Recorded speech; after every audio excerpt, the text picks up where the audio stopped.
അസ്സലാമു അലൈക്കും വറഹ്മത്തുള്ളാഹി വബറകാതുഹു. പ്രിയപ്പെട്ട സഹോദരങ്ങളെ, ഞാനൊരു പോസ്റ്റ് നമ്മുടെ ഈ വീഡിയോയുടെ മുമ്പ് വിട്ടിട്ടുണ്ട്. അതാരും നിസ്സാരമായി അവഗണിച്ചു കളയരുത്. നിങ്ങളെ കൊണ്ട് കഴിയുന്ന രൂപത്തിൽ സഹായിക്കണം. വിശുദ്ധമായ റമദാൻ മാസമാണ്.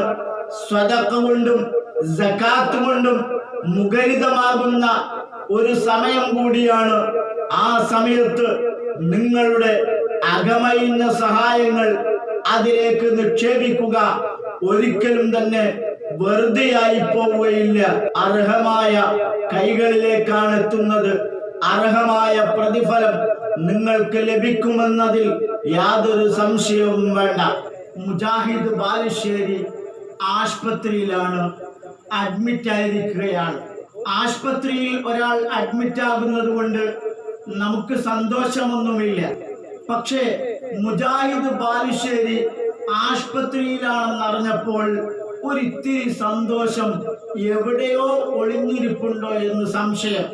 കാരണം ആശുപത്രിയിലാകുന്നവരെയൊക്കെ പരിഹസിച്ചുകൊണ്ട്, കളിയാക്കിക്കൊണ്ട്, തെറി പറഞ്ഞുകൊണ്ട്, നട്ടാൽ മുളക്കാത്ത കളവ് പറഞ്ഞുകൊണ്ട് നാട് നീളെ പ്രസംഗിച്ച് നടക്കുന്ന മുജാഹിദ് ബാലുശ്ശേരി ഇപ്പോൾ ഹോസ്പിറ്റലിലാണ് എന്ന വിവരമാണ് നമുക്ക് ലഭിച്ചിരിക്കുന്നത്. ശാരീരികമായ അസ്വസ്ഥതകൾ കാരണമാണ് അയാൾ ആശുപത്രിയിലായതെന്ന് ഔദ്യോഗികമായ അറിയിപ്പുണ്ടെങ്കിലും അതൊന്നുമല്ല കാര്യം. അതിനേക്കാൾ വലിയ എന്തോ ഒന്നുണ്ട് എന്നാണ് നമുക്ക് മനസ്സിലാക്കാൻ വേണ്ടി കഴിയുന്നത്. ഇഷ്ടം ജിന്നൂരിയായ മുജാഹിദ് ബാലുശ്ശേരിയുടെ ദൈവത്തെ അറസ്റ്റ് ചെയ്തതിന് ശേഷമാണോ അത് വളരെയേറെ ശ്രദ്ധേയവുമാണ്. മുജാഹിദ് ബാലുശ്ശേരിയോട് എനിക്കൊരു കാര്യം അഭ്യർത്ഥിക്കാനുള്ളത്, ഇനിയെങ്കിലും ആശുപത്രിയിലെ കിടക്കയിൽ കിടന്നുകൊണ്ട് നെഞ്ചത്ത് കൈവച്ച് ചിന്തിക്കുക. ഞാനും ഇതുപോലെ കിടക്കേണ്ടവനായിരുന്നു. ഇപ്പോൾ ഞാനിതാ കിടന്നിരിക്കുന്നു. ഇനിയും കിടക്കേണ്ടി വന്നേക്കാം. ഒരുപക്ഷെ ഇത് അവസാനത്തെ കിടത്തമായേക്കാം. അതുകൊണ്ട് തന്നെ ആശുപത്രിയിൽ കിടക്കുന്ന ഒരാളെയും, മരണപ്പെട്ടു പോയ ഒരാളെയും ഞാൻ കുറ്റം പറഞ്ഞുകൂടാ. നട്ടാൽ മുളക്കാത്ത നുണകൾ അവരുടെ പേരിൽ പറഞ്ഞുകൂടാ. ഹോസ്പിറ്റലിൽ കിടക്കുന്നവരാവട്ടെ കിടക്കാത്തവരാവട്ടെ ആരെയും പരിഹസിച്ചുകൂടാ എന്നൊരു പ്രതിജ്ഞ ആശുപത്രിയിൽ കിടക്കയിൽ കിടന്നുകൊണ്ട് മുജാഹിദ് ബാലുശ്ശേരി എടുക്കണമെന്നാണ് എനിക്ക് അദ്ദേഹത്തോട് ഓർമ്മപ്പെടുത്താനുള്ളത്. ഇപ്പോൾ ഓർമ്മയൊന്നും പലപ്പോഴും ഉണ്ടാവാറില്ല, അബോധാവസ്ഥയിലൊക്കെയാണ് എന്നൊക്കെ പറഞ്ഞു കേൾക്കുന്നു.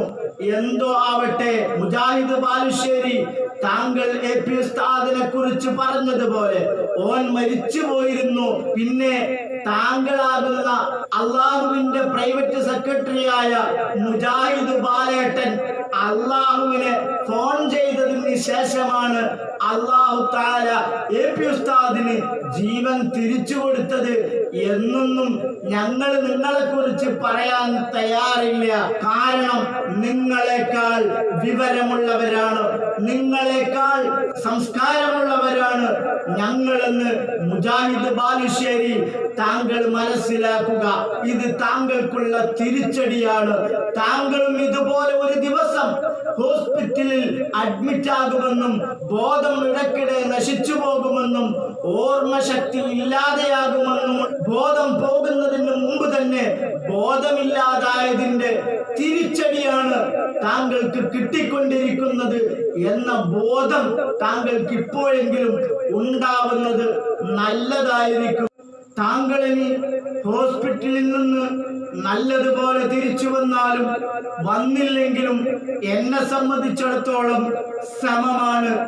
അഥവാ തിരിച്ചു വന്നാൽ താങ്കൾ ഇനിയെങ്കിലും മുസ്ലിം സമുദായത്തെ അപമാനിക്കരുത്, വിവരക്കേടുകൾ വിളിച്ചു പറയരുത്. മുസ്ലിം സമുദായത്തിന്റെ പണ്ഡിതന്മാരെ കുറിച്ച് തെറി പറയൽ നിർത്തിവെക്കണം. അവരെ കുറിച്ച് നട്ടാൽ മുളയ്ക്കാത്ത കളവ് പറയുന്നത് നിർത്തിവെക്കണം. പരിഹസിക്കുന്നത് നിർത്തിവെക്കണം. എന്നാൽ താങ്കൾക്ക് കൊള്ളാം, അല്ലെങ്കിൽ താങ്കളുടെ ഗതി അധോഗതിയാണ് ആഖിറത്തിലും ദുനിയാവിലും. ഈ മുജാഹിദ് ബാലുശ്ശേരി ആശുപത്രിയിലാണെന്ന് ഞാൻ പറഞ്ഞത് വെറുതെയല്ല. അദ്ദേഹം തന്നെ അഡ്മിനായിട്ടുള്ള, അദ്ദേഹം പലപ്പോഴും ഇടപെടുന്ന ഒരു സലഫി ഗ്രൂപ്പുണ്ട്. ആ ഗ്രൂപ്പിന്റെ മറ്റൊരു അഡ്മിൻ പറഞ്ഞ വാർത്തയാണ് ഞാൻ നിങ്ങളോട് പറഞ്ഞിരിക്കുന്നത്. അദ്ദേഹം എഴുതി വിട്ടത് നിങ്ങൾക്ക് കാണാവുന്നതാണ്. മുജാഹിദ് ബാലുശ്ശേരി ആശുപത്രിയിലായത് മുജാഹിദ് ബാലുശ്ശേരിയുടെ ദൈവം അറസ്റ്റിലായത് കൊണ്ടുള്ള മനോവിഷമം മൂലമാണോ എന്ന് ഞാൻ ചോദിച്ചതും വെറുതെയല്ല. അത് TP അബ്ദുള്ള കോയ മദനി തന്നെ പറയട്ടെ.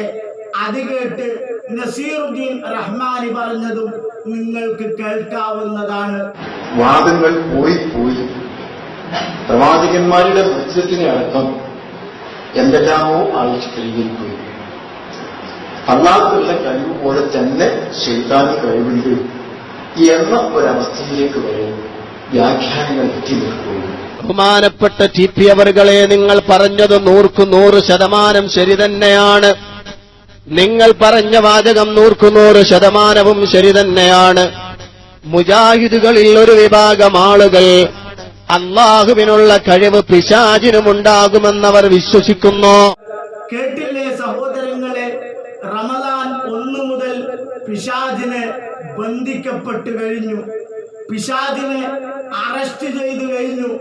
2013 ശേഷം മുജാഹിദ് ബാലുശ്ശേരി അടക്കമുള്ളവർ പിശാചിന് അള്ളാഹുവിനേക്കാൾ കഴിവുണ്ടെന്ന് വിശ്വസിക്കുന്നവരാണെന്ന് സാക്ഷാൽ മുജാഹിദ് മൗലവിയായ TP അബ്ദുള്ള കോയ മദനി പറയുമ്പോൾ നാം അതെന്തിന് അവിശ്വസിക്കണം?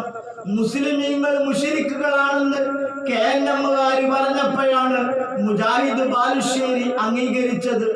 അതുപോലെയുള്ള വിഷ്ടം ചിന്നൂരികൾ അംഗീകരിച്ചത്, മറ്റു വഹാബികളൊക്കെ അംഗീകരിച്ചത്. ആ KNMന്റെ പ്രസിഡന്റ് തന്നെ മുജാഹിദ് ബാലുശ്ശേരി അടക്കമുള്ള വഹാബികളെ കുറിച്ചും അവരുടെ വിശ്വാസങ്ങളെ കുറിച്ചും പറയുമ്പോൾ നാം എന്തിന് അവിശ്വസിക്കണം? അല്ലെങ്കിൽ അവിശ്വസിക്കാതിരിക്കാനുള്ള കാരണം പറയേണ്ടത് മുജാഹിദ് ബാലുശ്ശേരിയുടെ സംഘടനയാണ്. കൂട്ടത്തിലെന്ന് പറയട്ടെ, മുസ്ലിമീങ്ങൾക്ക് നേരെ ഓതിയ സൂറത്തുൽ ഫാത്തിർ 14ാമത്തെ ആയത്ത് തന്നെയാണ് വിഷ്ടഞ്ചിന്നൂരികൾക്ക് നേരെയും മുശ്രിക്കാണെന്ന് പറയാൻ വേണ്ടി KNMകാർ ഓതുന്നത്. അതുകൂടി ഓർത്താവണം മറുപടി പറയേണ്ടത്. അപ്പോൾ ഞാൻ പറഞ്ഞു വന്നത്, ഇബ്ലീസിനെ അറസ്റ്റ് ചെയ്യപ്പെട്ടു. 2013 ശേഷം ഇബ്ലീസാണ് വഹാബികളുടെ ദൈവമെന്നതും നമുക്ക് മറക്കാൻ കഴിയാത്ത വസ്തുതയാണ്. വസ്സലാമു അലൈക്കും വറഹ്മത്തുള്ളാഹി.